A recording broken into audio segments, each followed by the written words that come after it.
Abu phone பண்ணி இந்த மாதிரி ஒரு ஃபங்க்ஷன் இருக்குதுன்னு சொன்னார். அது படமா வெப் சீரிஸா எதை பற்றி நான் கேட்கல, வரேன்னு சொல்லிட்டேன். அதுக்கப்புறம் ஒரு போஸ்டர் அனுப்புனார். அதில் வந்து அப்படி ஜெய்ஜண்டிக்காக நல்ல ஒரு லுக்கில் நம்ம சாரை பார்த்தேன் டார்க் ஃபேஸில். சரி ஓகே, வாணி மகாலில் ட்ராமா போட்டாலும் வாணி மகால் தான், அது வெப் சீரிஸாக இருந்தாலும் வாணி மகால் தான். அதுக்கப்புறம் சொல்கிறதுக்கு ஒன்றுமே இல்லை, நான் வந்துட்டேன், அவ்வளோதான். வந்தது பிறகு பார்த்தா சார் உங்கள் படத்தில் பையால் நடிச்சேன்னு ஒருத்தர், வாரியரில் வந்து ஒர்க் பண்ணு கேமரா அசிஸ்டன்ட் ஒருத்தர், ஒவ்வொருத்தராக வந்து சொல்லும்போது சந்தோஷமாக இருக்குது நம்ம படங்களில் சம்மந்தப்பட்ட ஆட்களாக இருக்காங்கன்னு. அபு வந்து இவர் வார்த்தை சொன்னார்ல, அந்த மாதிரி தான் அபு. உயிரை கொடுப்பேன்னு வெறும் வார்த்தை இல்லை, உயிரே கொடுத்துருவார். உண்மையிலேயே நான் சிங்கப்பூரை போய் இறங்கினேன்னா இறங்குனதுலேருந்து திரும்பி வர வரைக்கும் முழுக்க முழுக்க என் கூட இருப்பாங்க. எல்லாமாவும் என் கூட இருக்கிற உண்மையான ஒரு நண்பன். அவங்க சண்டைக்கோழி படத்தில் வந்து அவர் நடிக்க வச்சோம். அவர் தலையில் வந்து தேங்காய் வந்து தூக்கி ஹீரோ வந்து அடிப்பார். அடிச்சுட்டு போனவுடனே அப்படி உட்காந்துருப்பார். இது முறை பருகுன்னு சொல்லிட்டு ஆளாளுக்கு வந்து தேங்காய் உடச்சிட்டு போயிட்டே இருப்பாங்க. நான் 5-6 தேங்காய் உடச்சிருப்பேன் அவர் தலையில். இப்போ அந்த படத்துக்கு பிறகு இவரும் 4-5 பூஜைக்கு தேங்காய் உடைச்சிட்டாருன்னு நினைக்கிறேன். அற்புதம் அபு, இது தொடரட்டும். மாபெரும் இந்த வெப் சீரிஸுக்கே வந்து இவ்வளோ பிரம்மாண்டமாக ஒரு தக்லை ப்ரெஸ் மீட் மாதிரி இருக்குது, அவ்வளவு பெருசாக பண்ணிட்டீங்க. அற்புதம். அது வந்து தொடரட்டும், வாழ்த்துக்கள். இன்னும் நிறைய நீங்கள் செய்யணும், அதுக்கு வாழ்த்துக்கள். இந்த படத்தில் நான் ராஜவேல் இதான் இன்றைக்கி ஃபஸ்ட் டைம் பார்க்குறேன், அவங்களுக்கு என்னுடைய வாழ்த்துக்கள். சார் தான் எனக்கு எல்லாமே சொல்லி கொடுத்தாங்கன்னு சொன்னேன். இன்னும் லீடுன்னு சொல்ல மாட்டேங்கிறாரு, அதை அப்படியே பாதியாக சொல்கிறாங்களே, அவங்களுக்கும் என்னுடைய வாழ்த்துக்ள். ஆல்ரெடி வந்து மியூசிக் ஆல்பம் எடுத்திருக்காங்களாம், இப்போ வந்து வெப் சீரிஸு கண்டினியூவாக படங்களும் நீங்கள் எடுக்கணும். சரணுக்கு என்னுடைய வாழ்த்துக்கள். ஹீரோயின் வந்தாச்சான்னு கேட்டு கடைசியில் வந்துட்டாங்க, சௌமியா, அவங்களுக்கு என்னுடைய வாழ்த்துக்கள். நான் வந்து சாருடைய ட்ராமாவை இங்கே பார்த்துருக்கேன், பல முறை கூப்பிட்டு பல ட்ராமாவுக்கு வர முடியாமல் போயிருக்கு. உண்மையிலேயே வந்து சகலகலாவில் வந்து எங்கேருந்து சொல்கிறது, அது வந்து அங்கேருந்து தொடங்குறது இல்லை. இன்னைக்கும் மாநாடு படம் பார்த்தா அது வந்து எவ்வளோ அற்புதமாக பண்ணிட்டாங்க. மிஸ்கின் படத்தில் வந்து இன்றைக்கி கரண்டில் வந்து எல்லா மேக்ஸிமம் டைரக்டர் படங்களையும் பண்ணிகிட்ருக்காங்க. அது அவங்க வந்து அவங்களுக்கு பெரிய இதை நேசிக்கிறதுனாலையும் அந்த சிவாஜி சாரோடலாம் பக்கத்தில் இருந்ததுனால அந்த இவ்வளோ பெரிய குடும்பத்திலேருந்து வந்தவங்க. ஆனால் ஒரு கலைன்னு வரும்போது அது மேலே எவ்வளோ பெரிய பேஷன், எவ்வளோ பெரிய பேரன்பு. இன்றைக்கும் ஒரு படம் இருக்குது சார்கேசின்னு, அந்த படத்தை வந்து நீங்கள் வந்து பார்க்கணும்னு சொல்கிற விதத்தில் ஏதோ படம் நடித்த மாதிரி அவங்க சொல்கிறாங்க. இதுதான் ஒரு பெரிய ஒரு இவ்வளோ பெரிய நீண்ட பயணத்துக்கு மிக முக்கியமான காரணமே அதுதான். எனக்கு ரொம்ப பிடிக்கும் சாரை. நான் வந்து என்னோடய படத்தில் நடிக்க வைக்க முடியலையே ஒழிய நான் உண்மையிலேயே பயங்கரமாக ரசிப்பேன் அவங்கள. சார் நிச்சயமாக பண்ணிடுவோம் சார், கூடிய விரைவில் செஞ்சிடலாம். நம்ம இந்த சார்கேசி தொடங்குன அன்னையிலேருந்து எனக்கு தெரியும், சுரேஷ் சார் ஒவ்வொரு ஸ்டேஜ்லையும் சொல்லிட்டே இருப்பார், இந்த ஆர்டிஸ்ட் பேசலாமா, இவங்களுக்கு நீங்கள் பேசுவீங்களான்னு சொல்லிட்டு என்கிட்ட சொல்லிட்டே இருப்பாங்க. என்னால் முடிஞ்ச வரைக்கும் அந்த ப்ராஜெக்ட்டுக்கு என்ன பண்ணணுமோ நானும் அப்பப்போ பேசி தான் இருப்பேன். நிச்சயமாக சார், அடுத்த படத்தில் கண்டிப்பாக அது 100% வந்து நம்ம கம்பெனியில் பண்ண படங்களை விட பண்ண முடியாமல் போயிடுச்சு. எங்களுக்கு நான் தான் மிஸ் பண்ணியிருக்கேன் உண்மையிலேயே. அது அவங்கள வந்து பல படங்கள் நான் வந்து ரசித்தேன், மிக முக்கியமான படங்கள் சார், கமல் சார் கூட சரி, ரஜினி சார் கூட சரி, சிவாஜி சார் கூட சரி, அப்படி பார்த்துருக்கோம். நிச்சயமாக கூடிய விரைவில் ஒரு படம் பண்ணணும் சார். அது எனக்கு தான் வந்து நான் தான் மிஸ் பண்ணியிருக்கேன். நிச்சயமாக பண்ணிடுவோம் சார். அபு வாழ்த்துக்கள். நிஜமாகவே எனக்கு எதுவுமே தெரியாது சார். இந்த மாதிரி விழான்னு சொன்னால் நான் எத்தனை மணிக்குன்னு கேட்டேன், 4 மணிக்குன்னு சொன்னாங்க. நான் வந்துட்டேன் 4 மணிக்கெல்லாம். வந்து வாழ்த்துக்கள் அபு. மற்ற எல்லாருக்கும் இந்த படத்தில் பங்கு பெற்ற எந்த ரூபத்தில் வந்திருந்தாலும் உங்கள் எல்லாருக்குமே வாழ்த்துக்கள். இவங்கெல்லாம் இருக்காங்க, இவ்வளோ பெருசாக எல்லோரும் வந்திருக்காங்க, எல்லாமே நம்மளுக்கு நண்பர்கள் தான். பெருசாக கூட ரீச் பண்ணிடுவாங்க. அடுத்தடுத்து நீங்கள் பண்ணுற எல்லா விஷயத்துக்கும் கண்டிப்பாக அவங்க சப்போர்ட்டாக இருப்பாங்க. வாழ்த்துக்கள் எல்லாருக்கும். நன்றி. லிங்குசாமி அவர்களுக்கு என்னுடைய வணக்கம். வந்திருக்கும் அத்தனை பத்திரிகையாளர்களும் ஊடக நண்பர்களுக்கும், நிறைய மூத்த பத்திரிகையாளர்லாம் ரொம்ப நாளாக நான் பார்த்துட்டு இருக்கிற நிறைய ஃப்ரெண்ட்ஸ் எல்லாம் வந்திருக்காங்க. எல்லாருக்கும் என்னுடைய வணக்கம். இந்த வெப் சீரிஸ் இருந்த காலத்தில் எப்படின்னா அது வந்து ஐபிஎல் மேட்ச் மாதிரி ஆயிடுச்சு. அது ஐபிஎல் மேட்ச் எதுக்காக ரொம்ப இம்பார்ட்டன்னா, அவங்க நினச்சி கூட பார்க்க மாட்டாங்க என்னைக்காவது ஒரு நாள் இந்தியாவுக்கு ஆடுவோன்னு. அந்த மாதிரி டேலண்ட்ஸ் எடுத்து கொடுத்தது ஐபிஎல் கிரிக்கெட். அந்த மாதிரி இந்த வெப் சீரிஸ்லேருந்து நிறைய டேலண்ட்ஸ் சினிமாவுக்கு வரும், மக்கள் மத்தியில் போய் பேர் இருக்கக்கூடிய அளவுக்கு வெப் சீரிஸ் இப்போ வளர்ந்துட்டு வருது. அதனால தான் திரு சரண் பிரகாஷ் அவர்கள் நான் ஒரு வெப் சீரிஸ் பண்ண போகிறேன், வந்து பார்க்க போகிறேன் சொன்ன உடனே, என்ன சார் அதுன்னு, சூசன் ஒன்னு சொன்னார். தெரியும், என்ன சூஸ் பண்ணியிருக்கீங்க அது தெரியும். இல்லை கம்பெனி பேரே சூசன் ஒன் அப்படின்னு சொல்லிட்டு, சிங்கப்பூர் ப்ரொடியூசர், நீங்கள் அவர் அப்புறம் ஷார்ட்லேயே மீட் பண்ணுவீங்க அப்படின்னாரு. எல்லாரும் சொல்கிற மாதிரி ஆரம்பத்தில் அவர்கிட்ட சொன்னதுன்னா, சார் ரொம்ப சின்ன பட்ஜெட் அப்படின்னாரு. நான் சொல்லி, இவ்வளோ சின்னதாக எடுத்தால் கண்ணுக்கே தெரியாது என்ன. இல்லை சார் பட்ஜெட் தான் இவ்வளோ சின்னதுன்னாரு. சரி எவ்வளோ சொல்லுங்கள், நீங்கள் ஆசைப்பட்டு சொல்கிறீங்களே எவ்வளோ சொல்லுங்கன்னா ஒரு ஃபிகர் சொன்னார். சார் இது நல்லா இருக்கே சார் ஃபிகர், ஏன் இதை போய் என்கிட்ட சின்ன பட்ஜெட் சொல்கிறீங்கன்னு. இல்லைங்க உங்கள் பட்ஜெட் இல்லை, இது மொத்த பட்ஜெட்டே இவ்வளோதான் அப்படின்னாரு. அப்புறம் யோசிச்சு பார்த்தேன், இவ்வளோ ஆர்வமாக இருக்காரு இவர், இதுக்குள்ளே எடுக்கணும்னு ஆசைப்படுறாரு. சரி நீங்கள் கதையை சொல்லுங்கன்னு ஒன்று.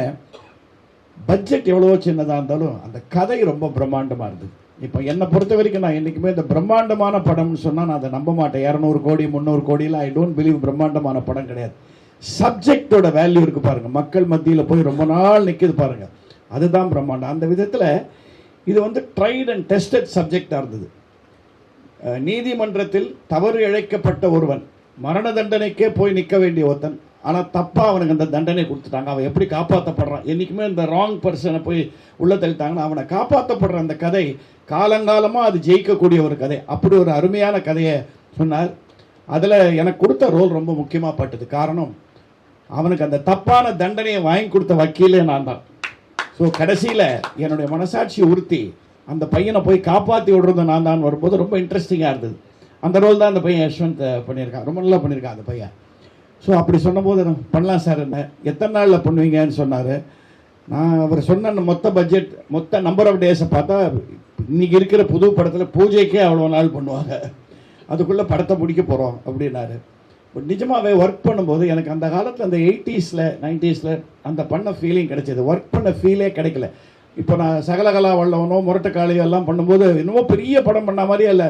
எஸ்பிஎம் சாரோட ஜாலியாக பேசிக்கிட்டே இருப்போம். அப்படியே போச்சு, ஒரு நாள் வந்து ஐயோ படம் முடிஞ்சு போச்சியா அப்படின்னு. அது நம்ம பீரியட் அது அந்த காலத்தில். அந்த மாதிரி ரொம்ப கேஷுவலாக அழகாக கதையிலேருந்து ஒரு இடம் கூட வெளியில் போகாமல் அனாவசியமாக இல்லாமல் ப்ரொடியூசர் கொடுத்த பட்ஜெட்டுக்கு அழகாக பண்ணி முடித்தார். அதுக்கு ஸ்பெஷல் கங்க்ராச்சுலேஷன்ஸ் நம்ம கேமராமேனுக்கு சொல்லணும் அவருக்கு டெஃபினட்டாக. ஏன்னா 5 ஸ்டார் ஹோட்டலை கொடுத்து அதை பெருசாகிடுன்னு சொல்கிறதுக்கு ஈஸி, ஒரு சாதாரண இடத்த கொடுத்து அதை 5 ஸ்டார் ஹோட்டல் மாதிரி ஆக்குன்னு சொல்கிறது தான் கேமராமேன் கையில் இருக்குது. அந்த மாதிரி இந்த கதைக்கு வேணுங்கிற அந்த டார்க் ஃபேஸுக்கு வேணுங்கிற அந்த டார்க் மூட்ஸை ரொம்ப அழகாக கொடுத்தாரு. And director was very clean. இந்த கதையில் அவருக்கு எந்தவித சந்தேகமும் இல்லை, இதுதான் மூடு, இதுதான் அடுத்த சீனு, இதுதான் எண்டுன்றதை ரொம்ப அழகாக பண்ணி. அண்ட் அவருக்கு ஒரு துணையாக இருந்த திரு குணா அவர்கள், எங்கே அவங்க குணா, அவருக்கு ஒரு ஸ்பெஷல் கிளாப்ஸ் கொடுக்கணும். He work so well as assistant and associate. And கூட நடித்தவங்க ராஜவேல் ரொம்ப அழகாக என்னோட செட் ஆகிட்டார். So it was like a good team. And இந்த பையன் யஷ்வந்த் வந்து நீங்கள் பார்க்குறதுக்கு என்னமோ சாதாரண நடிகர்லாம் சொன்னார், ரொம்ப நல்லா பண்ணியிருக்கான். அந்த நீங்கள் பாருங்கள், கண்டிப்பாக சிம்பத்தியை ஃபுல்லாக உள்ளே வாங்கிட்டு அழகாக பண்ண ஒரு ரோல் பண்ணியிருக்கான். அந்த ஹீரோயின் அவங்க செட்டுக்கு டைமுக்கு வந்தாங்க, இன்றைக்கே டைமுக்கு வரல தெரில, அவங்களும் ரொம்ப நல்லா பண்ணியிருந்தாங்க. அண்ட் எனக்கு I was specially Impress when I saw the producer. அவர் ஒரு ஜம்முன்னு ஒரு இன்ஸ்பெக்டர் ரோல் பண்ணியிருக்காரு. அவர் என்ன இவ்வளோ ஸ்மார்ட்டாக எங்கேருந்து வந்தார் ஒரு இன்ஸ்பெக்டர்னா, சார் அவர் தான் சார் ப்ரொடியூசர் என்னாது. அந்த இன்ஸ்பெக்டர் விக்குள்ளே இவ்வளோ முடி வச்சிருப்பாருங்கிறத நான் இன்றைக்கி தான் பார்க்குறேன் நான். ஸோ அவரோட interest to come to here, சிங்கப்பூர்லேருந்து வந்து இங்கேயும் இந்த ஃபீலிங்கில்.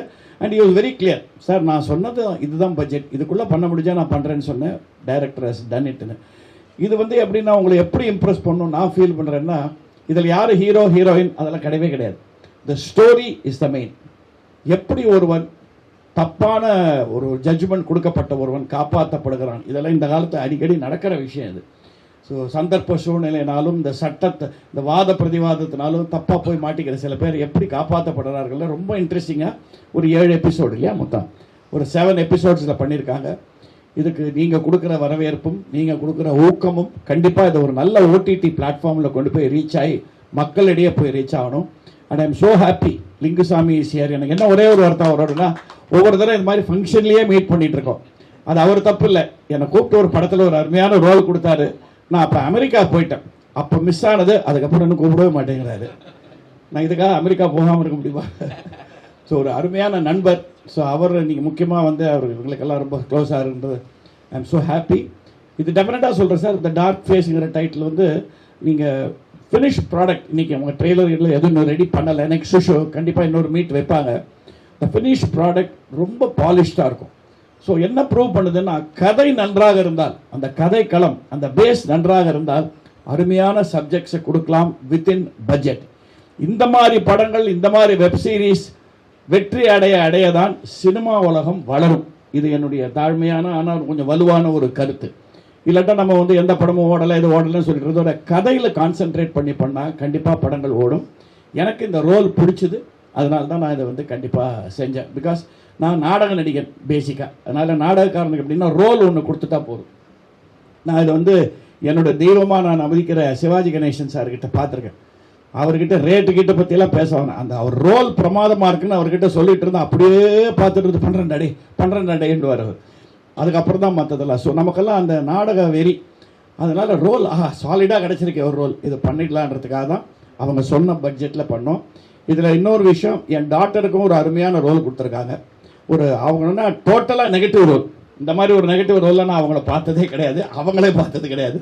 So there are some differences. அந்த ஹீரோயினும் நல்லா பண்ணியிருக்காங்க. நான் சொல்லிகிட்டே இருக்க, வந்துருவாங்களா இல்லையா? சரி. ஸோ டெஃபினட்டாக இது வந்து இந்த கிளைமேக்ஸ் கெஸ் பண்ண முடியாத அளவுக்கு ரொம்ப நல்ல சஸ்பென்ஸோடு வச்சுருக்காங்க இந்த படத்தில். ஸோ அது பாராட்டக்கூடிய ஒரு விஷயம். நீங்கள் ஏன்னா என்கரேஜ் பண்ணணும். இதெல்லாம் நான் எல்லாம் சொல்லி பிரயோஜனம் இல்லை, நம்ம நிறையா பண்ணியாச்சு. இப்போ கூட நிறைய படங்கள் பண்ணிட்டு தான் இருக்கேன். இப்போ எனக்கு ரொம்ப சந்தோஷம், நான் தெலுங்கில் மைத்ரி ஃபிலிம் மேக்கர்ஸோட ஒரு ஃபர்ஸ்ட் கிளாஸ் படம் பிரபாஸோட பண்ணிகிட்ருக்கேன். அதே மாதிரி நேர் ஆப்போசிட்டாக ஹிந்தியில் மாதவன் சார் கங்கனா ரனோத்தோட ஒரு படம் நல்ல ரோல் பண்ணிகிட்ருக்கேன். ஸோ ஆமாம், ஏஎல் விஜய் சார் டைரக்ஷனில். அதான் தெரியல, திடீர்னு 75 வயசில் எனக்கு காட்டில் மழை அடிக்குது. நோ, அதுதான் சொல்லுவாங்க. அதுதான் சிவாஜி சார் சொன்னதை மறுபடியும் சொல்கிறேன். நடிகனுக்கு மட்டும் வயசுங்கிறதே கிடையாதுடா. அவன் உடம்பு ஒத்துழைக்கிற வரைக்கும், மூளை ஒத்துழைக்கிற வரைக்கும், அந்த மன வலு அது ஒத்துழைக்கிற வரைக்கும் நீங்கள் நடிச்சுக்கிட்டே இருங்க. இன்றைக்கும் அது வந்து என்னால் முடியாதுங்கிறத சொல்லவே சொல்லாதீங்க. ஏன்னா அதை சொல்ல ஆரம்பிச்சிங்கன்னா நிஜமாக முடியாமல் போயிடும் அப்படின்னு அவர் கொடுத்த அட்வைஸில் முடிஞ்ச வரைக்கும் என்னுடைய ஆசை, இந்த மாதிரி நண்பர்கள், உங்களை பத்திரிகை நண்பர்கள், ஊடக நண்பர்கள் சந்திச்சுட்டே இருக்கணும், நடிச்சுக்கிட்டே இருக்கணும். சரண் பிரகாஷ் மாதிரி எவ்வளோ பேர் வந்தாலும் என்னுடைய ஒத்துழைப்பு கண்டிப்பாக உண்டு. அண்ட் இந்த டார்க் ஃபேஸுக்கு please give them a good encouragement. Because நான் அஷ்யூர் பண்ணுறேன், story wise and content wise இது ஒரு பிரமாதமான subject. And now I request திரு லிங்குசாமி அவர்கள், நானே ரிக்வஸ்ட் பண்ணிடுறேன். இல்லை நீங்கள் சொல்லுமா 2 வார்த்தை அவரை பற்றி? Okay, sorry. ஏன்னா ரொம்ப சென்சிபிள் சப்ஜெக்ட்ஸை கொடுக்கக்கூடிய ஒரு டைரக்டர். அதான் சொல்கிறேனே, நான் மிஸ் பண்ண முக்கியமான டைரக்டர்ஸில் ஒருத்தர். மிஸ் ஆகாத கூடிய சீக்கிரம் சேர்ந்து பண்ணிடலாம். ஆனால் இந்த சந்தர்ப்பத்தில் நான் இதில் சொல்லலாம், வித் இஸ் பர்மிஷன், என்னுடைய ரீசன்ட் நாடகம் ஒரு அற்புதமான படமாக ஆயிருக்கு திரு சுரேஷ் கிருஷ்ணா டைரக்ஷனில், சாரு கேசிங்கிறது. கூடிய சீக்கிரம் அந்த ஒரு பெரிய ஆடியோ ஃபங்க்ஷன்லையும் உங்களை சந்திப்பேன். அது என்னுடைய லட்சிய படமாக வரணும். அதுக்கு முன்னாடி ஒரு நல்ல ரோல் நான் பண்ணியிருக்கேன்னு சொன்னால் அது இந்த டார்க் ஃபேஸ் தான், அதில் எந்த டவுட்டும் கிடையாது. Thank you so much. Wish you all the best and the whole team. All the best you.